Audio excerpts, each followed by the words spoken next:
Keutamaan menjawab adzan yang mungkin tidak Anda sadari. Menjawab adzan ternyata bukan amal yang nilainya ringan. Sekalipun hanya mengucapkan seperti yang diucapkan muadzin, namun Islam menghargainya sebagai amal besar. Ada banyak sekali keutamaan amalan sederhana ini. Berikut di antaranya. 1. Menjadi saksi kebaikan.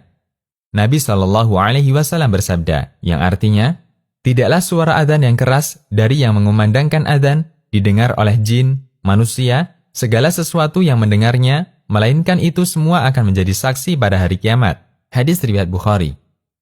Hadis ini menunjukkan keutamaan orang yang mengumandangkan adzan, dan sekaligus mereka yang mendengar adzan dijadikan Allah sebagai saksi kebaikannya. 2. Menjawab adzan karena dorongan keyakinan hati akan mengantarkan menuju surga. Dari Umar bin Khattab radhiyallahu anhu, Nabi SAW bersabda, yang artinya, ketika muadzin mengumandangkan Allahu Akbar, lalu kalian menjawab Allahu Akbar.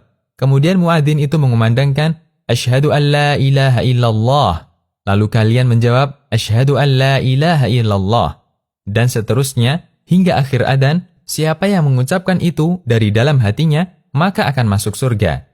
Hadis riwayat Muslim, Abu Daud, dan yang lainnya.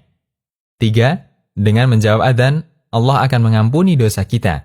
Dari Sa'ad bin Abi Waqqas radhiyallahu anhu, Nabi SAW bersabda, barang siapa yang ketika mendengar adzan, dia mengucapkan, Wa ana ashhadu an la ilaha illallah, wahdahu la syarika lah, wa anna Muhammadan abduhu wa rasuluh, raditu billahi rabba, wa bi Muhammadin rasulah, wa bil islami dina. Yang artinya, saya juga bersaksi bahwasanya tidak ada Tuhan yang berhak disembah kecuali Allah semata, tiada sekutu baginya, dan bahwa Muhammad adalah hamba dan utusannya. Aku ridha Allah sebagai Rabbku, Muhammad sebagai Rasul, dan Islam sebagai agamaku. Siapa yang mengucapkan itu, maka dosa-dosanya akan diampuni. Hadis riwayat Ahmad, Muslim, dan yang lainnya. 4. Siapa yang menjawab adzan lalu membaca sholawat sekali, maka Allah akan memberinya sholawat baginya 10 kali. Dari Abdullah bin Amr bin As radhiyallahu anhuma, Nabi SAW bersabda, yang artinya, apabila kalian mendengar muadzin, jawablah adzannya, kemudian bacalah sholawat untukku. Karena orang yang membaca sholawat untukku sekali, maka Allah akan memberikan sholawat untuknya 10 kali. Hadis riwayat Muslim.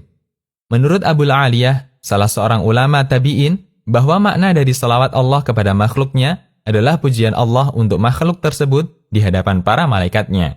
Hadis riwayat Bukhari. 5. Menjawab adzan lalu memohon wasilah untuk Nabi SAW, maka dia berhak mendapat syafaat beliau. Lanjutan hadis dari Abdullah bin Amr bin As radhiyallahu anhuma, Nabi SAW bersabda, yang artinya, setelah menjawab adzan, kemudian mintalah wasilah kepada Allah untukku. Wasilah adalah satu kedudukan di surga yang tidak akan ditempati kecuali oleh salah seorang dari para hamba Allah. Dan saya berharap sayalah yang mendudukinya. Siapa yang memohon kepada Allah wasilah untukku, maka halal baginya syafaatku. Hadis riwayat Muslim. Permohonan wasilah ini kita baca dalam doa seusai menjawab adzan. Allahumma rabba hadhihi da'wati tammah, as-salatil qa'imah, ati Muhammadanil wasilata wal fadilah. Yang artinya, ya Allah, saya memohon kepadamu dengan perantara hak doa yang sempurna ini, setelah salat yang ditegakkan ini, berilah wasilah, derajat di surga, dan keutamaan kepada Nabi Muhammad. 6. Menjawab adzan, lalu memohon agar Nabi SAW mendapat maqam Mahmud, kita berhak mendapat syafaat. Dari Jabir bin Abdullah radhiyallahu anhuma, Nabi SAW bersabda, siapa mendengarkan adzan, lalu dia membaca doa, Allahumma rabba hadhihi da'wati tammah, as-salatil qa'imah, ati Muhammadanil wasilata wal fadilah, wa ba'athu maqaman mahmudanil ladhi wa'attah. Yang artinya, ya Allah, saya memohon kepadamu dengan perantara hak doa yang sempurna ini, serta salat yang ditegakkan ini, berilah wasilah derajat di surga dan keutamaan kepada Nabi Muhammad, dan tunjuklah beliau sehingga bisa menempati makom terpuji yang telah engkau janjikan. Nabi SAW bersabda, siapa yang membaca doa setelah adzan, maka halal baginya syafaat pada hari kiamat. Hadis riwayat Bukhari, Ahmad, dan yang lainnya. Yang dimaksud maqam mahmud adalah syafaat uzma atau terbesar ketika di padang mahsyar. Sehingga ada 3 hal yang kita lakukan ketika adzan.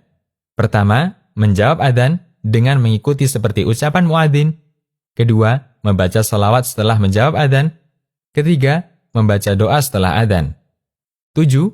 Surga bagi orang yang menjawab adzan dengan penuh keyakinan. Dari Abu Hurairah radhiyallahu anhu, beliau bercerita, kami pernah bersama Rasulullah sallallahu alaihi wasallam, lalu Bilal mengumandangkan adzan. Ketika beliau sudah selesai, Rasulullah sallallahu alaihi wasallam bersabda, yang artinya, siapa yang mengucapkan seperti yang dilantunkan orang ini, yaitu Bilal, dengan yakin, maka dia akan masuk surga. Hadis riwayat Ahmad, Nasai, dan disahihkan Syu'aib al-Arnaud. 8. Doa orang yang menjawab adzan mustajab. Dari Abdullah bin Umar radhiyallahu anhuma, beliau bercerita, ya Rasulullah, para muadzin mengalahkan kami dalam menggapai keutamaan. Kemudian Nabi SAW bersabda, ucapkan seperti yang diucapkan muadzin. Jika kamu telah selesai, berdoalah, maka kamu akan diberi. Hadis riwayat Abu Daud, Ibnu Hibban, dan dihasankan Syu'aib al-Arnaud. Sungguh, janji pahala yang luar biasa, sangat disayangkan jika kita menyia-nyiakannya. Bersabarlah sesaat ketika ada adzan dikumandangkan, dan jawab adzan itu penuh keyakinan. Lanjutkan dengan berdoa kepada Allah. Semoga Allah menggolongkan kita sebagai ahli surga. Amin. Demikian, Allahu a'lam. Konsultasi Syariah.